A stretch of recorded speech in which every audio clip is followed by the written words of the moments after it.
انا كجزائري حور كما يقولوا، ما نقدرش نجوزها هكا، ما نقدرش نسكت. على بالك انا هذا الخبثاء هذو اعداء الجزائر واعداء الفريق الوطني لازم نفضحوهم هكا. هذا مش كرامه الجزائر، باسكو راهو يمدح في المغرب.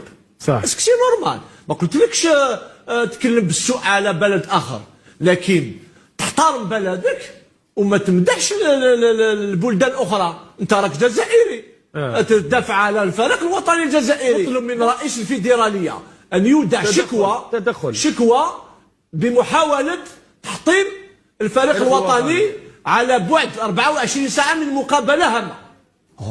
حالة كبيرة. نطلب من الدولة الجزائرية تفتح تحقيق، ولازم الشخص هذا لازم يعامل معاملة